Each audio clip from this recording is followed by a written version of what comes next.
大家好，本次课和大家一起学习进销存管理的相关知识和技能，包括两个方面：一是网店 ERP， 二是销售发货流程。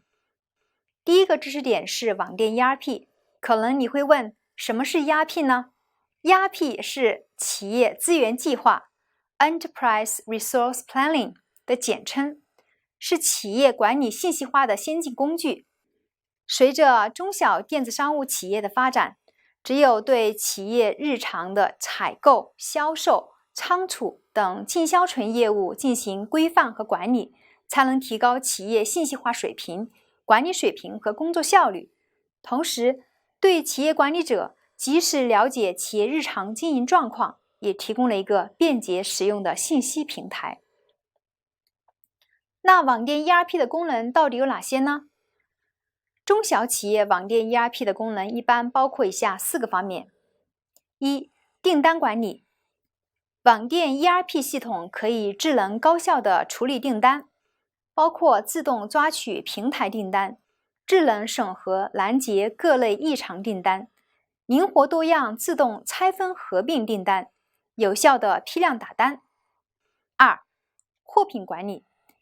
网店 ERP 系统可以对货品 SN 码、品牌、规格、分类、组合等进行管理，支持货品称重、条码打印。三、采购管理。网店 ERP 系统支持多仓合并采购，智能生产采购货品和数量，库存警戒，确保库存不出现断货，精准的到货验货以及退货操作。四、售后管理。网店 ERP 系统可自动跟踪售后订单信息，生成精准清晰的售后账目以及退货退款时形成退款单据表，并有智能回访机制，方便售后处理。淘宝服务市场中的快递助手可以完成基本的 ERP 功能，如下载订单、打单、发货、商品录入、出入库管理、利润核算等。如果需要更多的功能，目前内贸电商企业用的比较多的 ERP 系统有聚水潭、望店通、管家婆、管仪等。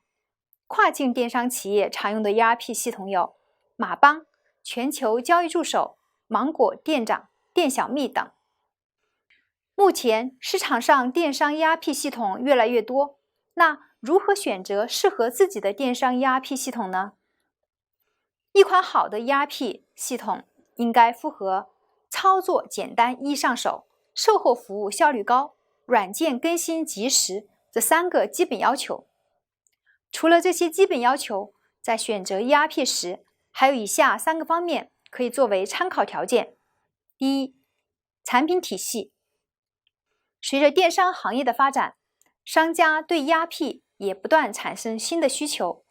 一款优秀的软件应该完美覆盖 ERP、O2O、门店管理、分销、跨境、新零售等各种传统及新型业务场景。二、升级费用。ERP 的更新速度固然重要，但是同时也要兼顾升级的费用。如果每次升级都需要另外付费，必然是一笔很大的开销。所以在选择时，一定要考虑到是否承诺免费升级。三、对接平台。现在的电商平台越来越多，除了淘宝、天猫、京东、拼多多等大型平台以外，还有很多新的平台正在快速崛起，这就对 ERP 有了更高的需求。只有对接的平台足够多，商家在拓展新的销售渠道时，才能够更加方便快捷。没有最好的 ERP， 只有最合适的 ERP。产品适不适合自己，还是要通过实践才能得出结论。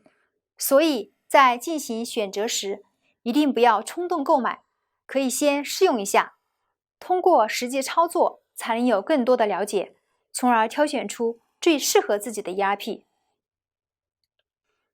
下面我们一起学习销售发货。销售发货一般包括以下流程：下载订单、选择订单、选择快递、生成单号、打印面单、点击发货、确认出库、打包揽收。我们以快递助手 ERP 系统为例，来演示销售发货流程。一、进入快递助手的首页，点击查询，系统会自动下载订单。第一步，单选要打印的订单，或者是批量勾选。第二步，点击打印快递单。第三步，选择快递。选择打印机后，即可自动弹出单号，再点击下一步界面跳出的确认发货按钮即可。补充一点的是，此软件可以多店铺打印，也可按款式、旺旺名、数量等某个参数搜索打印。总结一下，本次课我们学习了网店 ERP。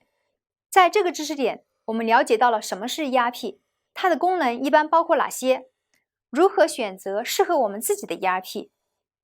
第二个知识点是销售发货流程，我们用快递助手 ERP 演示了如何发货。有收货订单的同学，不妨试试用 ERP 发货吧。